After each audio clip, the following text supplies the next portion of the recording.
Bienvenue dans mon cabinet, 2 rue de la Motte d'Île à Béton.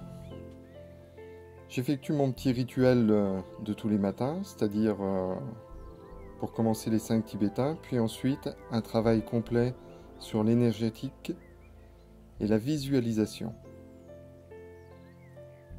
Tout ce que je peux ressentir autour de moi, la modulation d'énergie. Je vais travailler la respiration.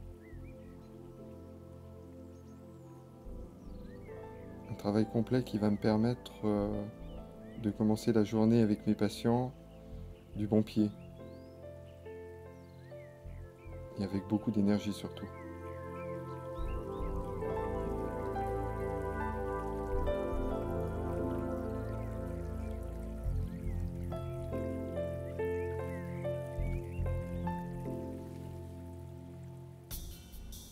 Voilà, je travaille les fluctuations énergétiques, la respiration, la visualisation.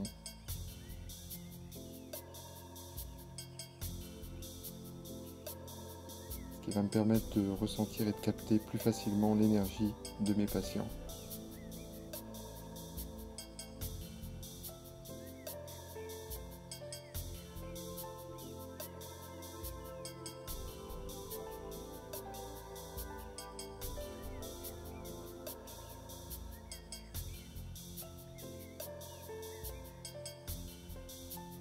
C'est très important quand on est thérapeute en énergétique de travailler vraiment la visualisation et le ressenti d'énergie quasiment tous les matins. Ça met en forme et on développe petit à petit beaucoup de choses et beaucoup de ressentis.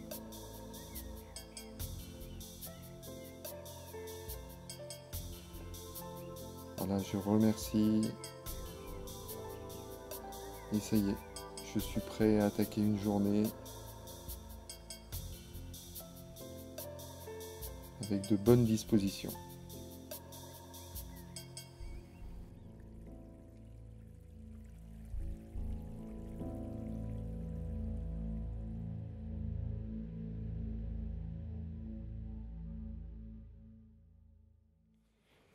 J'ai décidé par cette vidéo aujourd'hui de montrer une séance complète.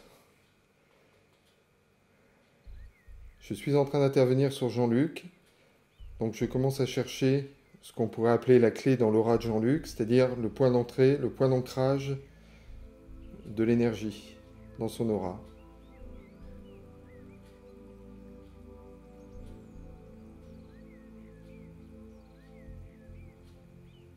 Voilà, on voit que le corps commence à bouger, le point d'ancrage se fait, je vais aller plus loin pour ressentir plus son énergie et commencer à voir les variations.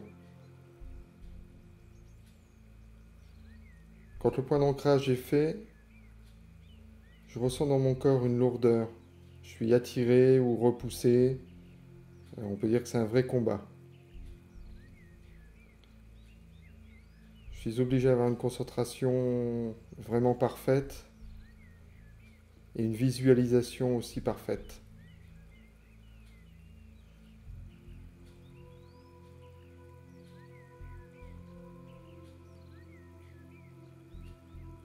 Je recherche dans son aura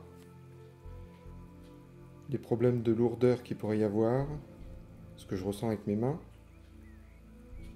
afin de déterminer où est le problème.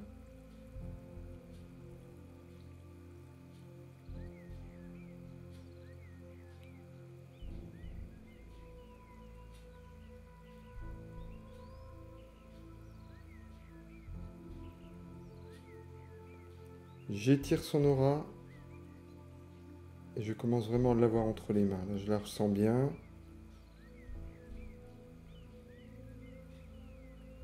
Je vais pouvoir commencer en travail télépathique, c'est-à-dire envoyer des informations dans le corps du patient afin de créer des déblocages.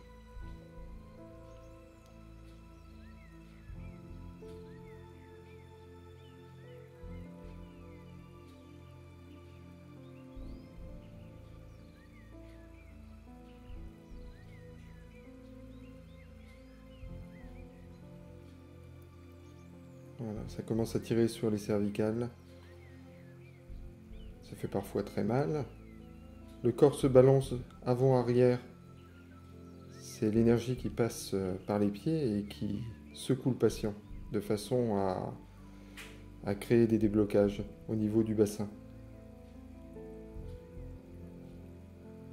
Voilà, en position allongée, maintenant je sais, de par sa position debout, qu'il y avait un problème sur les cervicales. Donc maintenant, je vais me concentrer sur ces cervicales.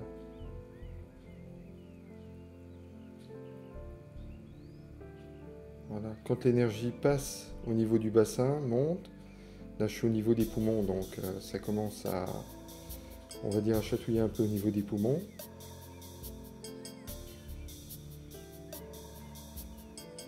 Et quand l'énergie arrivera au cervical, la tête commencera à tourner. D'ailleurs, elle commence à tourner maintenant. Voilà, tout doucement, puisque le blocage est quand même important.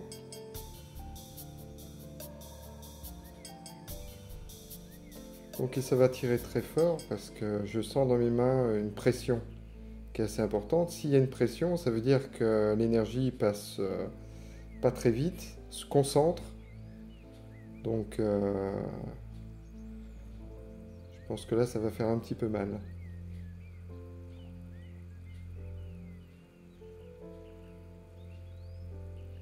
Voilà, ça tire déjà pas mal, là, hein. Ouais. Ça tire assez fort, oui.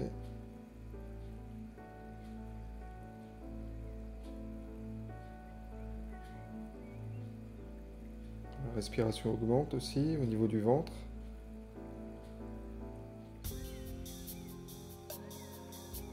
Ça crée des poussées entre les omoplates de façon à ce qu'il y ait une libération pour les cervicales.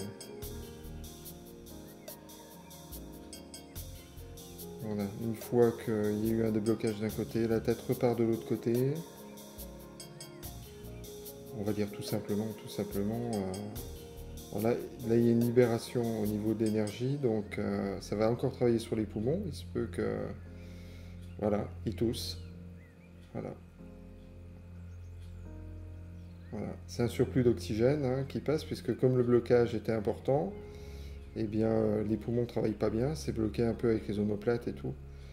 Donc la tête va tourner dans l'autre sens maintenant pour étirer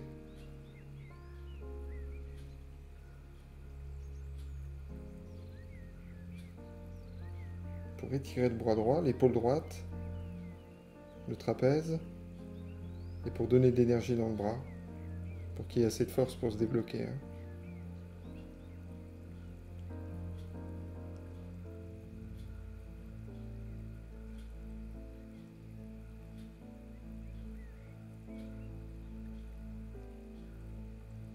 C'est parfois assez long quand l'énergie circule pas bien. Le temps qu'elle se concentre à des endroits pour pousser, il faut une force quand même incroyable.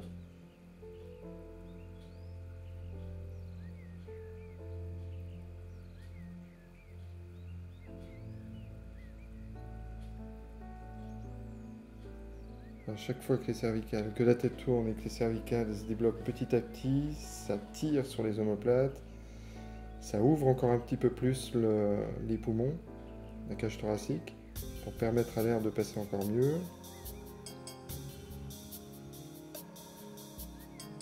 Voilà, et on voit tout doucement là que la main droite elle commence à bouger un petit peu, parce que ça commence à tirer au niveau du trapèze et de l'épaule.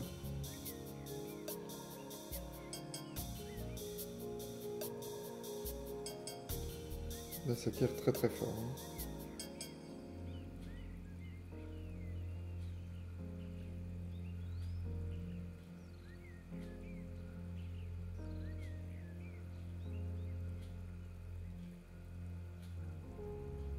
On commence à voir que le corps à droite, au niveau du bassin, se soulève légèrement. Je vais donner un petit peu plus de force au niveau de l'énergie dans le corps, de façon à...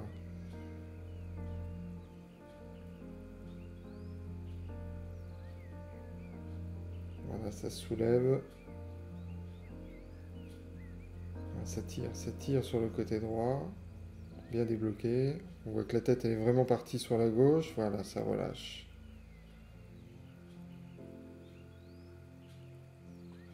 Je vais prendre un petit peu plus de distance pour avoir une énergie plus importante.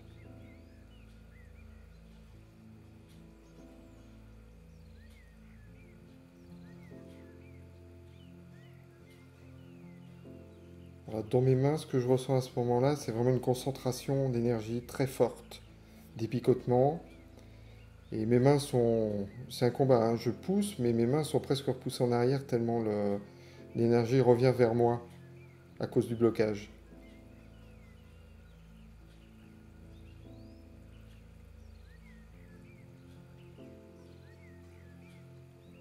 Voilà, je suis toujours dans l'information pour guider l'énergie, toujours dans une sorte de télépathie mentale avec le patient, avec le corps du patient.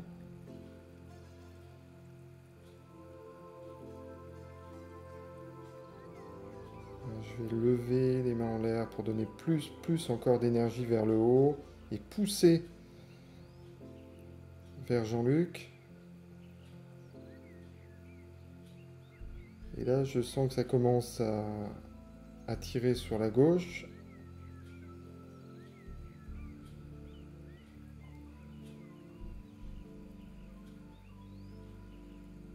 Voilà, bah le corps se soulève sur la gauche, voilà, pour tirer. Ça fait très mal. Et maintenant, je sais, je peux déterminer que le problème vient de l'épaule droite, relié avec le côté gauche du bassin, en diagonale.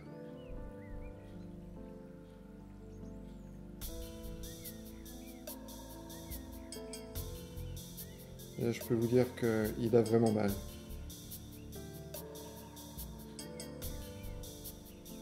Voilà, ça tire bien sur le bassin côté gauche pour étirer. Vraiment en diagonale jusqu'à l'épaule.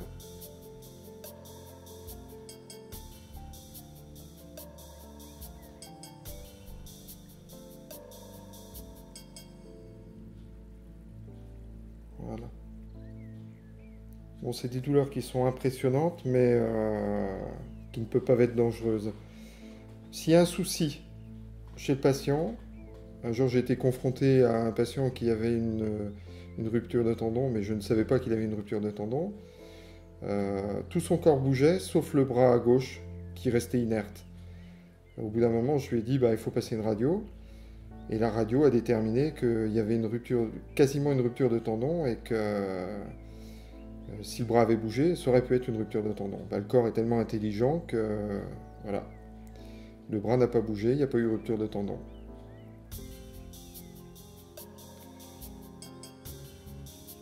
Voilà, ça repart travailler sur les poumons, donc la toux encore, parce que là ça tire, hein, ça tire sur le bassin, sacrum, sur les cervicales, ça libère les poumons. Et bon, le blocage de l'épaule droite et de la hanche gauche, bah, en diagonale, ça passe par les poumons, donc il doit y avoir un blocage aussi à ce niveau-là qui empêche le fonctionnement des poumons. Bon, je vais travailler en magnétisme maintenant, plus en énergétique. Je pose ma main de façon à vraiment énergétiser, mais plutôt magnétiser là, je dirais, les poumons. Donner plus de force. Je vais mettre la main droite et la main gauche sur chaque poumon, de façon à créer un circuit plus, moins et moins, plus.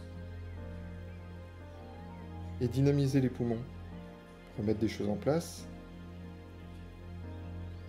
Voilà, je retravaille sur les cervicales, de façon à libérer un peu, maintenant que ça s'est libéré au niveau des poumons. Et là, on a un blocage qui est vraiment très très important. Je vais reprendre la distance, remettre plus d'énergie, ressentir vraiment la poussée dans mes mains.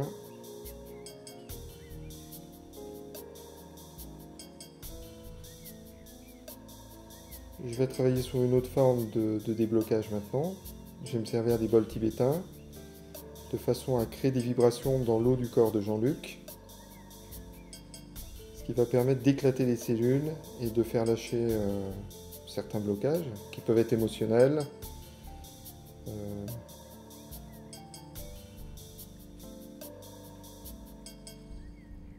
Certains blocages aussi qui peuvent être en lien avec des mémoires cellulaires, des choses qui peuvent être très très anciennes.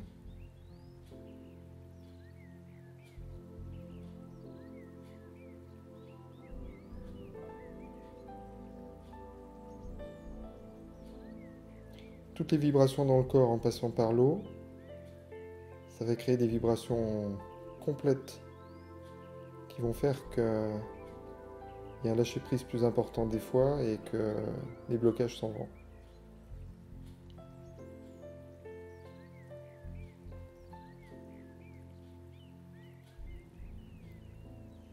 Là, je travaille sur ses poumons un peu, redynamiser.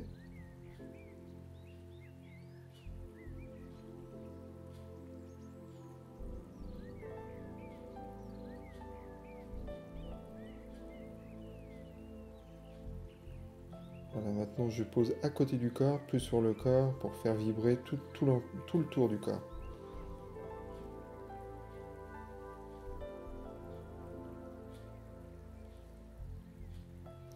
Un petit échange avec Jean-Luc pour savoir exactement ce qu'il ressent au niveau des vibrations. C'est important aussi parce que la parole peut amener aussi à créer du lâcher-prise ou à rejeter des choses qui sont dans l'émotionnel.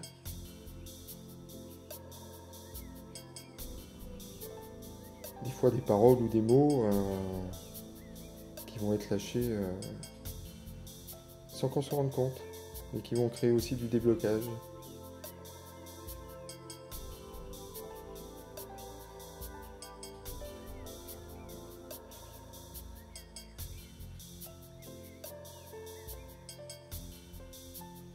Je vais renforcer l'énergie maintenant et me servir de toutes les vibrations des bols pour accentuer encore la force de l'énergie.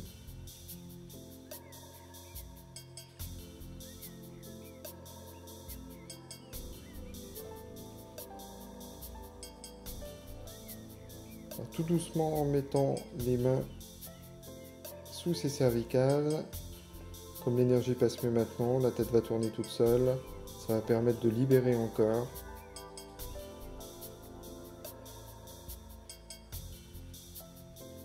C'est plus en travail en magnétisme. Là, ça y est, ça commence à s'engourdir un peu dans le bras. C'est-à-dire qu'on n'est pas loin de lâcher le blocage.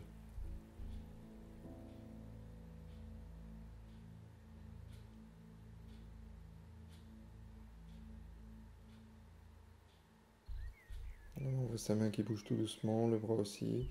Voilà, ça commence à se soulever au niveau de l'épaule. Ça commence à forcer là maintenant. L'énergie passe mieux. Donc on est presque en fin de travail maintenant de déblocage. J'ai juste besoin d'envoyer avec une main plus d'énergie au niveau des cervicales. Et voilà. Là, le bras commence à tirer et à monter tout doucement. Voilà. Là, ça tire très fort. Hein. Par contre,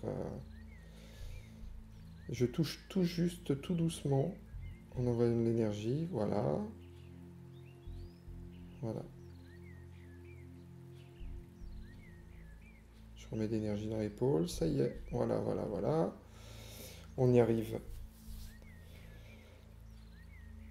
Ça y est, l'énergie passe dans le bras. Le blocage est parti. Donc, là, ça y est, il y a déjà une libération.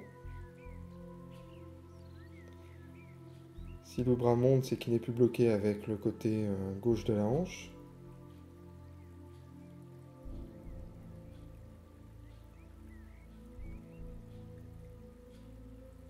Ah, là, c'est une vraie libération. Pour que le bras monte comme ça, c'est que l'énergie passe vraiment bien là.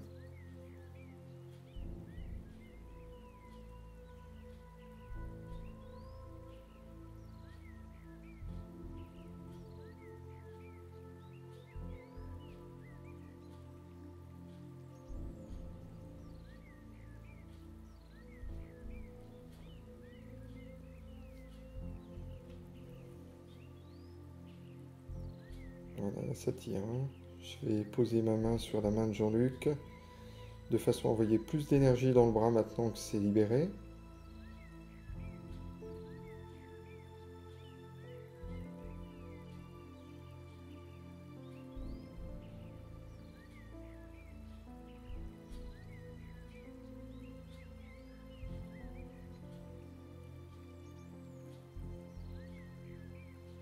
Voilà.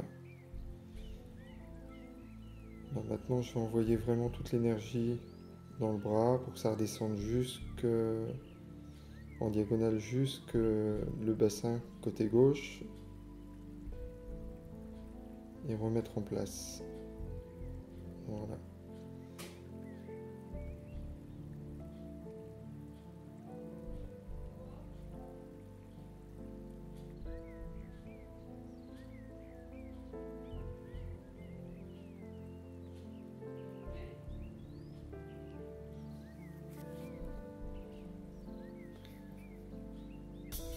Voilà, ça commence à être bon.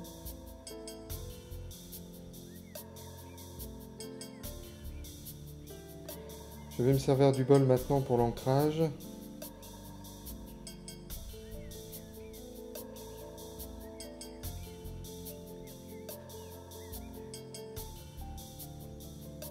Et je continue à faire passer l'énergie maintenant, ça y est.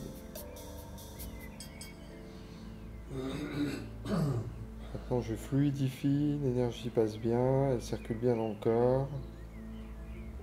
Le bras redescend, Jean-Luc est plus serein, plus de blocage, il respire mieux.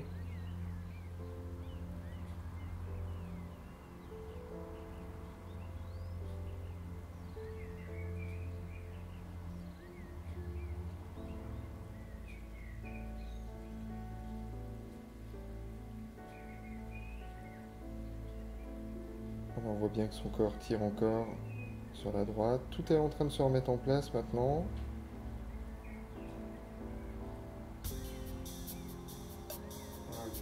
Voilà.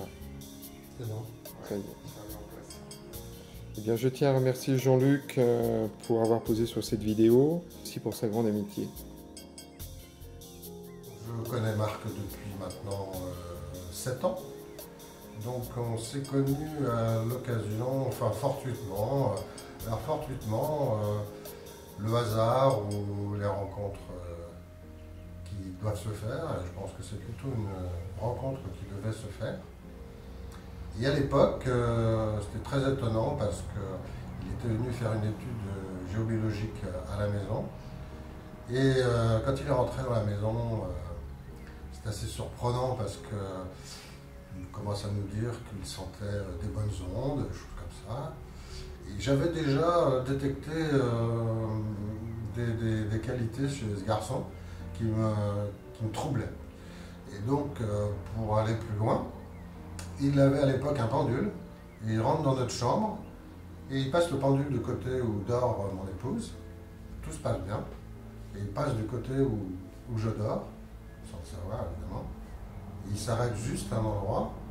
Et donc, pour être honnête, il me dit la personne qui dort ici doit avoir un problème au niveau du foie. Et il s'était avéré un an plus tôt que j'avais un cancer du poumon, donc en partie basse du poumon droit, puisque c'est en 3 parties. Et voilà, donc là, ça fait drôle quoi, quand quelqu'un vous annonce ça, vous cherchez justement s'il n'y a pas une caméra cachée. Et à la suite de ça, Marc s'est installé comme énergéticien. Et là, on a commencé à développer pas mal de choses ensemble parce que moi, j'étais extrêmement curieux de cela. J'étais très très bien entouré par une équipe médicale qui m'entoure très très bien. Quand je dis équipe médicale, c'est oncologue, c'est médecin traitant, c'est kiné, ostéopathe. Et tous ces gens-là, très ouverts vers... en tout cas, si certains ne sont pas vraiment ouverts vers cette façon d'aborder la maladie, d'autres avaient une ouverture d'esprit beaucoup plus grande. Et à partir du moment où Marc ne me disait pas que d'arrêter mes traitements. C'est une conversation qu'on avait déjà eue ensemble à ce propos, enfin qu'on a eue ensemble. Et pour eux, tout allait bien, parce que ça pose absolument aucun problème. Donc là, parce que c'est pas non plus évident, en tant qu'individu, d'aborder ce genre de... on a même du mal à trouver le mot, enfin en tout cas en ce qui me concerne, quoi, de complément médical pour venir compenser, ou en tout cas agréer la suite d'un protocole. Et à l'époque, protocole il y a eu, puisque j'ai fait 4 cures de chimio, dont une qui était redoutable, surtout les premières. Je perdais entre 3 et 5 kilos les 4 premiers jours de ma chimio, qui était sur des cures de 21 jours. Et on a multiplié l'expérience avec une autre personne, qui était une de mes amies, qui était ingénieure chimiste, donc aussi très scientifique, et qui ne croyait pas trop, qui elle aussi était malade malheureusement, qui n'est plus de ce monde aussi. Et je lui ai dit un jour, tiens, je connais quelqu'un, ce serait peut-être intéressant qu'on aille voir Marc. Nous sommes allés, et quand Marc, comment dirais-je, l'a installée sur la table et a à peine les mains posées sur elle, elle a pleuré pendant plus de 30 minutes. Donc là, ça vous bouleverse quand même beaucoup. Et moi, ayant été élevé dans la religion judéo-chrétienne à un point relativement élevé, quand je dis ça, c'est qu'effectivement c'est très poussé, puisque famille bretonne, très catho, et justement, à un moment donné, quand on est adolescent, on essaye alors soit on tombe effectivement dans cette croyance, ou soit on se dit, le doute est là, et pourquoi mon fort intérieur, je me disais, il doit exister autre chose. J'ai toujours été très très proche des gens, et des gens aussi d'ailleurs, en fait, de ce manque de timidité de ce côté-là.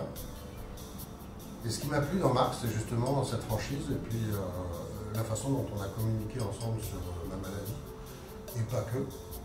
Donc, et je me suis dit que ça aurait été dommage de m'interdire cette relation, et puis ce traitement, parce que moi je l'associe vraiment comme un traitement, sachant que dans la maladie, dans le cancer, on a vécu des moments assez forts, Marc et moi, parce que j'ai l'impression d'avoir vraiment un crabe au niveau de la colonne vertébrale, et qui essayait de se tenir, et il arrivait à faire lâcher ce crabe. Ses pinces, mais vraiment m'arrachaient les vertèbres. Et de ce fait-là, je me suis dit que de toutes les façons, ça ferait partie de ma thérapie. Et on a continué, et puis alors il y a une autre chose troublante, c'est qu'effectivement avec le cancer, on a des effets indésirables. Les miens étaient des thromboses à répétition, au niveau des artères et des veines. Et il était en vacances, j'avais été opéré de l'artère poplitée, donc celle qui descend de l'aine jusque dans le pied et qui irrigue surtout le pied. Et on a essayé de me les déboucher pendant 9 jours. J'ai eu 3 opérations quasiment successives, donc assez violent. Et on n'arrivait à rien, et c'était redoutable de ce côté-là. Et mon médecin était à me dire que sur 24, maximum 48 heures, il faudrait envisager l'amputation. Et mon épouse, qui avait pris de recul par rapport à ça, parce que moi en plus je m'étais mis dans l'idée que j'allais être amputé, donc bon, je commençais à réfléchir en me disant bon, on va mettre une prothèse, machin, bébé, le truc, complètement à l'ouest. Et en fait mon épouse m'a dit, écoute, ce qu'il faudrait faire, c'est, moi je vais appeler Marc et on va voir ce qu'il va pouvoir faire. Et elle l'a fait, elle l'a appelé, donc Marc, je pense qu'il était en vacances dans Canaries, enfin en tout cas à l'étranger, ça c'est sûr. Et il lui a demandé une photo en pied de moi. Et il l'a reçu, bien évidemment. Il m'a téléphoné, il m'a dit bah, écoute, je te donne rendez-vous à 22h30.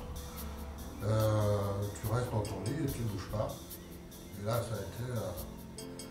ça a été une révélation parce que de toute façon, à partir du moment où vous voyez que votre jambe, au bout d'un moment, elle triple de volume,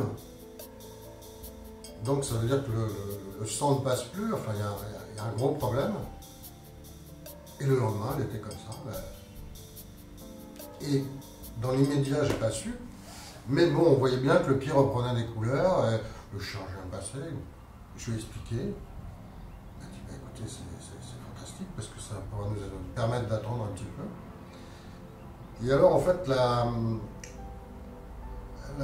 l'efficacité de cette chose, dont j'ai toujours du mal à parler, vient auprès de mon angiologue qui me passe une échographie et s'aperçoit qu'en fin de compte, on a effectivement des réseaux secondaires que miraculeusement, selon ses propos, en fin de compte, l'artère poplitée avait été détournée, enfin c'était détourné, que comment dirais-je, le réseau extérieur s'était énormément développé et aussi bien développé que l'artère en elle-même. Donc pour eux, il n'y a pas d'explication. En tout cas pour elle, hein, peut-être qu'il y en aura pour d'autres, mais pour elle, il n'y en a pas. Et là, quand même, là, vous ne posez plus de questions. C'est-à-dire que maintenant, moi, je viens voir Marc et puis je ne me pose plus de questions. L'auteur dans cette maladie, c'est que il y a deux réactions. La réaction, mais là, je pense que personne n'est en capacité de pouvoir juger, et loin de moi de juger, mais il y a des gens qui se battent, il y a des gens qui abandonnent. Et là, c'est pas forcément, enfin, c'est de la chance ou de la malchance. En fin de compte, on est fait comme on est fait, hein, comme on peut être blond ou brun, donc pas beaucoup plus de caractère que ça. Mais en fin de compte, on a ce potentiel en soi-même et quand on a décidé de se battre, et même je pense que quand on n'a même pas décidé de se battre, il faut tout essayer. Et à telle enseigne qu'au bout de 4 ans de traitement, on m'a dit écoutez, il n'y a plus rien pour vous, puisque la médecine est allée au bout du bout. Et lorsque j'avais vu mon oncologue, la première chose que je lui ai demandé, parce qu'on prend quand même un sacré coup de bambou, je lui ai demandé combien il y avait de cartouches dans le barillet, de balles dans le barillet, et il m'a dit 4, voire peut-être 5. Et en fait, la 5e, c'était un essai thérapeutique, un essai clinique, qui, par bonheur, a pu exister pour moi. J'ai été pendant 3 ans, à Villejuif, 2 ans, à Villejuif, et donc c'était un tout nouveau médicament, et encore une fois, c'est l'instinct de conservation en clair, hein, quand vous avez peur de la mort, et c'était le cas, vous franchissez le pas, enfin en tout cas moi je l'ai fait, c'est bien de le faire en tout cas, parce qu'au moins je ne voulais rien regretter, donc en fait j'avais été jusqu'au bout du bout au niveau des chimios, et j'y suis allé encore. Mais ce qui était redoutable, c'est que lorsque les médecins m'interrogeaient ou me donnaient les résultats, puisque j'allais voir Marc régulièrement, à cette époque-là, on se voyait peut-être tous les 15 jours, eh bien, il y avait une non-évolution justement des tumeurs, et les métastases étaient contenues au niveau du poumon, donc c'était quand même fort. Alors quand je leur en parlais, oui, c'est le médicament, mais pour moi pas que. Et aujourd'hui, je continue à venir voir Marc, et je pense que je ne suis pas guéri. J'aurai un médicament à vie, peut-être qu'à terme ça s'arrangera, mais enfin, en tout cas je suis toujours en traitement. Et réellement, je pense que si aujourd'hui on peut discuter tous ensemble, ben, mon témoignage il pourra servir en disant que ben, si je n'avais pas rencontré Marc, ben, peut-être que je ne serais plus là non plus aujourd'hui. Donc en plus, on a une amitié, donc ça ne sert à rien de la cacher, puisque on a une amitié. Et je dirais que j'ai vu Marc évoluer, et je lui ai dit il n'y a pas très longtemps que j'étais fier de lui. Et j'ai fier d'avoir un ami comme lui, parce qu'il a pris tout son rôle au sérieux bien évidemment, mais c'est quelqu'un qui n'arrête pas de développer de nouvelles méthodes, c'est quelqu'un qui cherche, qui se remet en cause et qui n'est pas à l'abri d'une critique, mais qui l'accepte volontiers, en tout cas volontiers d'en discuter.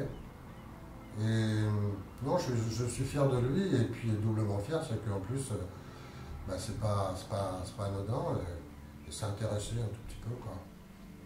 Voilà, donc bah, j'espère que je le reverrai encore pendant 20 ou 30 ans. Et que je souhaite à tout le monde de pouvoir faire l'expérience, non pas pour venir voir, parce que venir voir ça ne sert à rien. Alors, on peut avoir le doute, hein.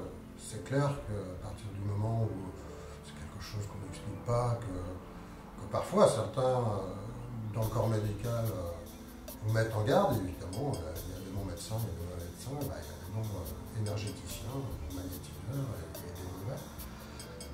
En tout cas, là, moi, je témoigne que c'est un bon, mais quand on n'a rien à perdre, et même en dehors de ça, mais pour celui qui est le plus réticent, eh ben, venez faire l'expérience et vous m'en direz des nouvelles. Ou en tout cas, je les verrai sur le site de Marc. Quand il a commencé, on était parti sur les chakras, et chaque chakra a des couleurs. Et en fin de compte, moi j'arrivais à voir les couleurs. Et on se faisait des farces, entre guillemets, en lui disant où est-ce que tu es? Eh ben non, dis-moi d'abord et je te dirai si c'est la bonne couleur ou pas. Et ça, c'est quelque chose d'assez extraordinaire, c'est qu'en fin de compte, au tout début, eh ben, je voyais où il travaillait, où il se positionnait dans mon corps, et je voyais la couleur des chakras qui était vraiment la bonne couleur, quoi. Donc ça a commencé, c'était le tout début. Après, alors il y avait effectivement la chose qui était très impressionnante, c'est de rester debout, et puis il est assez loin, enfin près au départ, loin, il s'éloigne, puis vous perdez l'équilibre, vous revenez, je ferme les yeux. Alors on ferme les yeux, puis malgré tout on est attiré par cette fameuse énergie. Et avant de trouver le mot, c'est très très complexe. Alors on se pose plein de questions. Aujourd'hui, quand je viens faire une séance avec Marc, alors là, c'est tout autre chose. C'est-à-dire que là, déjà, ces méthodes ont évolué, la façon de soigner est différente. Et je dirais que je suis en pleine osmose. En fait, je viens ici et j'ai plus aucun tabou, j'ai plus rien. Donc la confiance est installée. Et à partir de ce moment-là, lorsque je m'allonge, je sens l'énergie passer. Alors, parfois, ça passe pas. Hein. Donc, ça passe pas, mais on dialogue beaucoup. Parce que moi, j'aime bien savoir, lui apporter... ouais, on dialogue beaucoup. Donc, il me dit ce qu'il fait ou pas, et moi, je l'inverse. Et alors, au tout début, une séance, comment ça se passe? Donc on est debout et puis Marc commence à nous magnétiser, donc on bouge un petit peu dans tous les sens. Si on ne bouge pas, c'est bizarre, mais c'est pas normal. Et on bougera de toute façon au bout d'un moment, ça c'est sûr. Donc là c'est pour effectivement redonner un petit peu d'épaisseur à l'énergie autour du corps. Après on s'allonge. Lorsqu'on s'allonge, il y a plusieurs manipulations qui se font. Enfin, quand je dis manipulation, c'est-à-dire qu'on tient juste les jambes, on approche les mains des pieds. Mais j'ai vu avec Marc, parfois, au tout début, il n'y avait aucun contact physique. Et ça marchait très très bien aussi, quoi, hein. Donc là, on sent une espèce de courant alternatif qui vous traverse. Et alors au début, on ne cherche pas trop à comprendre, mais après, bon, il faut être curieux dans la vie. Donc on va chercher, puis on va voir à partir d'où ça démarre. Alors, souvent, ça démarre des jambes, puis ça remonte dans tout le corps. Ça peut bloquer au niveau des épaules et autres. En fait, ça bloque là où il y a des problèmes, quoi, hein, il y a des points de blocage. Et en théorie, si tout se passe bien, ben, on sent que toute l'énergie passe dans le corps, mais par ce courant, soit continu quand il est très fort, ou soit alternatif quand il se met en place, quoi. Et, après, bah, faut le vivre, quoi. Mais c'est compliqué à expliquer parce qu'en soi, votre corps ne vous appartient pas. Ce qui ne veut pas dire qu'il a une emprise sur votre corps, mais en tout cas, il réagit sur le corps. Il agit en tout cas par cette énergie.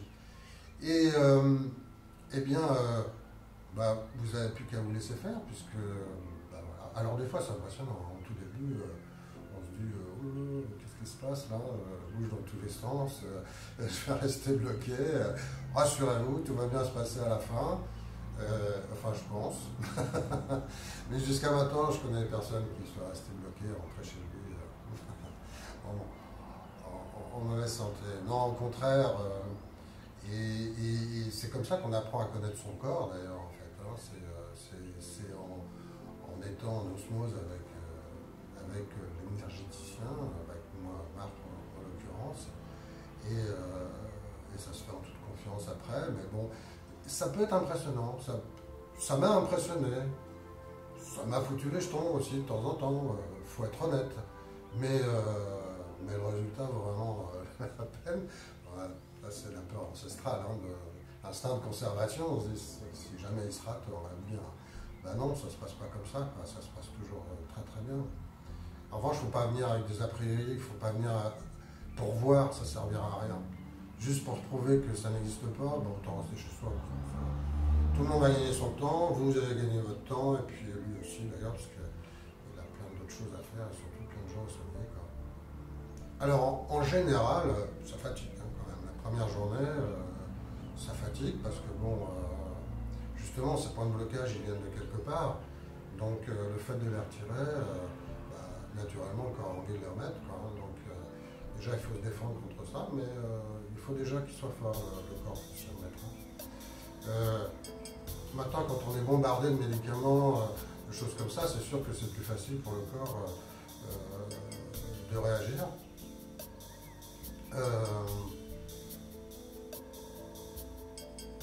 On se sent fatigué, parfois on a mal, hein, faut pas avoir peur, non, mais il ne faut pas s'en inquiéter.